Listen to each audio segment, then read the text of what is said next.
If you don't believe it, you can check it with the Civil Affairs Bureau! Miss Olson, I knew you liked Jake, Lewis said. but I didn't know you would stoop so low to get back at him for rejecting you.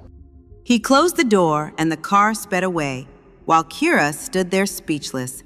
She had no idea what had just happened. How could Lewis be married to her without even knowing who she is? But wasn't that the case with her too? What is the mystery of this marriage? Kira thought. I must find out the truth before I come out at Dr. South.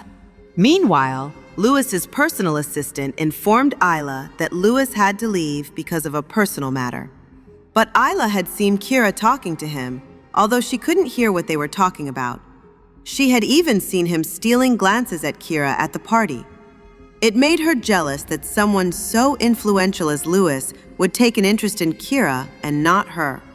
When Isla returned to the hall, Taylor questioned her. Why did Mr. Horton leave?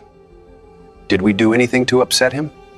Dad, I saw Kira pestering Mr. Horton. Mr. Horton seemed really angry when he left, and he left a message. What message?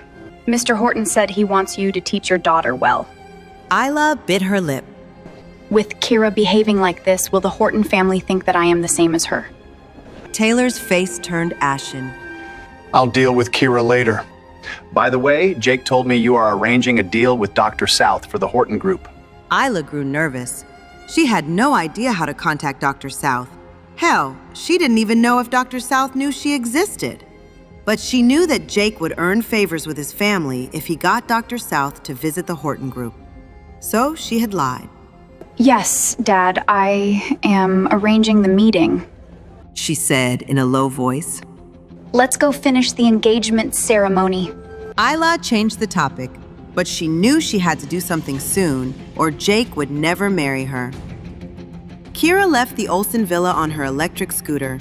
She was about to reach her apartment when her phone rang. It was Samuel. Boss, a lot of people have been looking into who Dr. South is lately. Kira raised an eyebrow. They haven't uncovered anything. Have they? Of course not. They think Dr. South is a powerful man. After all, no one would ever guess that Dr. South, who conquered the issue of hydrogen fuel, is actually a harmless-looking young woman who just graduated from college. Anything else? Kira cut off his rambling. Oh, yes. I've found the information on Lewis Horton. Tell me. Lewis Horton is Jake Horton's uncle. Rumor has it that he has a violent and ruthless personality, hence, he was sent overseas when he was little. Everyone thought that the family property would be handed over to his elder brother. That is, Jake Horton's father. However, Lewis Horton returned to the country unexpectedly last week, using some ruthless method to force his father to retire and take control of the Horton Group. Kira frowned. Look up his contact information and schedule. I'll go talk to him again. After hanging up, Kira rubbed her temples. Things were a bit troublesome. Given Lewis Horton's status, he was escorted by bodyguards when he traveled, and it wouldn't be easy to meet him. She shouldn't have impulsively called him honey earlier, which had upset him. She sighed, turned her scooter around, and slowly headed home. As she was about to reach her home, an old lady in her 80s or 90s suddenly sprang out from the side of the road. Kira slammed on the brakes, narrowly avoiding a collision. The old woman was thin and short, but she was well-dressed and didn't appear to be from an ordinary family. She had a tag around her neck, which had a contact number with a note that said, "If you find this lady, please dial this number. A reward will be given." It had to be Alzheimer's disease. Someone was missing a family member. Kira immediately took out her phone and began to dial the number on the tag. The old woman stared blankly at her for a moment, but then she suddenly became active. She grabbed Kira's wrist, her cloudy eyes shining brightly. Ah, there you are, dear. I was waiting for you. Kira blinked. For me? Yes, the woman said cheerfully. You're my grandson's wife, aren't you? Such a lovely girl. Kira froze. I think you've mistaken me for someone else. But the woman smiled fondly and took her hand. No, I remember. I saw your picture. You're just as beautiful in person. Kira didn't know what to say. The old woman must be confused. What's your grandson's name? I forgot his name. The old woman replied. Kira consoled her before making a phone call. Take it easy, ma'am. It's okay if you can't remember. Meanwhile, Lewis Horton sat in his Bentley a few blocks away. His useless security guards had let his grandma slip away. Lewis wouldn't have bothered if it were anyone else in his family, but he loved his grandma. She was the only one who understood him and took care of him when everyone abandoned him. He was about to start a search operation when his phone rang. Lewis immediately answered it. A serene female voice came from the other end. Hello, I found your number on an old lady's medical tag. Are you her grandson? The temperature in the car dropped instantly. Everyone on Lewis's team jumped into action. Some were prepared to call the police, while Tom, his assistant, tracked the location of the caller. Lewis's eyes remained sharp, and his voice was steady. Where is she? The woman shared the location and hung up. Lewis squinted slightly. He found the voice on the phone oddly familiar. 5 minutes later, they arrived at the location, but the young woman who had made the call was nowhere to be found. Only a police officer was there with old Mrs. Horton. Lewis ran up to her and asked, Grandma, how did you end up here? Old Mrs. Horton replied mysteriously. I came to see your wife. She lives nearby. Lewis paused and sighed. Grandma, you know that's not true. Impossible! I met her! Mrs. Horton complained. But she left me with the police because she had some important work. She took the girl's number from Lewis's phone, intending to call her later. Meanwhile, Lewis was just relieved that he found his grandma, and Kira, she had no idea that she missed the chance to meet the man she was chasing. The next morning, Kira got a call from her university advisor. Kira, come to the university now. Kira didn't know what was going on, but she hopped on her e-bike and rushed to meet Professor Miller in his office. The proposal fiasco was still fresh in her mind. As she entered the university grounds, she found Isla and Poppy already in the professor's office. It was normal for Isla to be here, but why was Poppy here as well? Just as she was wondering, Professor Miller's serious voice interrupted her thoughts. Kira, your qualifications for the recommendation for postgraduate study have been revoked. To find out what happens next, download the Pocket FM app in the next 1 minute to get free access to 20+ free episodes of I Am Married to a Stranger. Hurry before the offer disappears. Install Pocket FM and enjoy free episodes now.